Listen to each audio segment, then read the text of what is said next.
سږکال بلخ کې شاوخوا 1,20,000 برېښنایي پیژندپاڼې ویشل شوي دي. د روان 1401 لمریز کال د حمل له لومړۍ نیټې څخه د قوس میاشتې تر وروستۍ ورځې پورې پر نظامي عوامو خلکو باندې شاوخوا 1,20,000 برېښنایي پیژندپاڼې ویشل شوي دي چې په دې کې تر ډیره پورې نارینه او زیاتره پیژندپاڼې اخیستې دي. د بلخ ولایت د احصایې او معلوماتو ریاست رئیس مولوي نور محمد وثیق وایي په دغه لنډه موده او کمو امکاناتو سره مو خپلو هیوادوالو ته د دولتي ادارو په تاریخ کې چټک خدمات وړاندې کړي دي چې هر وګړی زموږ له چوپړتیاو څخه خوښ دی او کوم ډول شکایت نه لري. ښاغلی وثیق وایي د بلخ ولایت د احصایې او معلوماتو ریاست د روان کال له پیل څخه تر اوسه پورې د 1,20,000 برېښنایي پیژندپاڼو له درکه شاوخوا 40 میلیونه عواید ترلاسه کړي دي.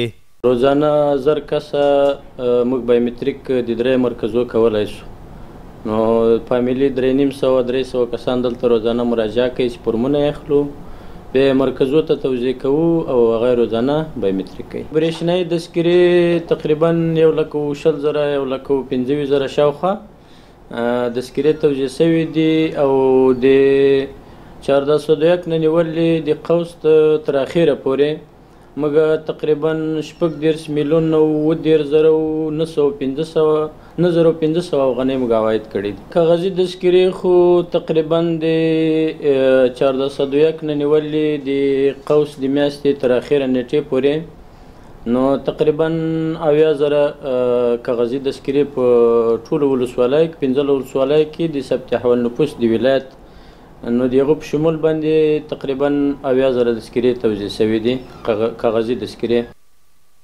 ورته مهال د بلخ ولایت د احصایې او معلوماتو ریاست د آی ټي څانګې مسؤل تابش دانش وایي چې دا مهال د بلخ ولایت مرکز مزار شریف ښار په بېلابېلو سیمو کې د برېښنایي الکترونیکي پیژندپاڼو 3 مرکزونه فعال دي چې 15 تنه کارکوونکي د سهار له 8 بجو نه د ماسپښین تر 3 بجو پورې هیوادوالو ته چوپړتیاوې وړاندې کوي.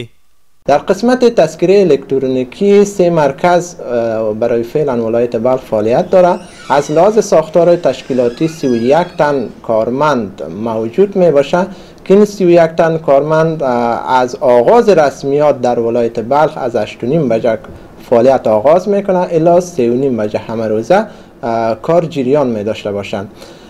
بخش جمع‌آوری روزانه حدود 300 تن انفرادی هر مرکز ما جمع‌آوری جریان دارد که در حدود 900 چون 3 مرکز داریم 900 تن متقاضی را فرمایش چک میشه و بالاخره در قسمت تثبیت هویت فرستاده میشه و بقیه طی مراحلش صورت میگیره. په همدې حال کې د بلخ ولایت د برېښنایي پیژندپاڼو د بایومټریک کولو مسؤل فهیم خیام وایي هر ورځ 1000 کسان بایومټریک کیږي چې په دې ډله کې 300 کورنۍ هم شامل دي او د دوی هویت ثبتیږي.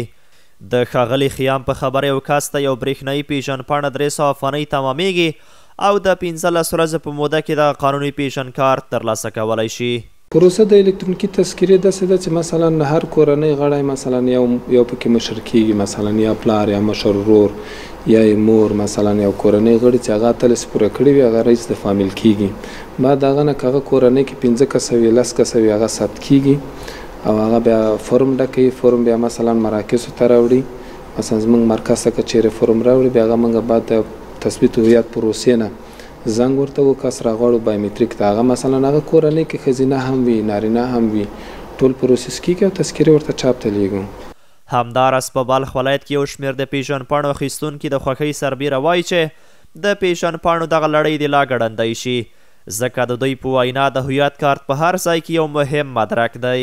واقعا یک چیز خیلی مهم و اساسی است. تذکره باید هر کسی داشته باشد و دیگه خاص مهمی است که باید همین پروسه را دیگه ادامه بدن تا همگی تذکره داشته باشند تا از استفاده بکنن، چون خیلی یک چیز اساسی و مهم است. در هر جای ما بدون تذکره نمیتونیم که مثلا کار خودمون را پیش ببریم و کار را انجام بدیم.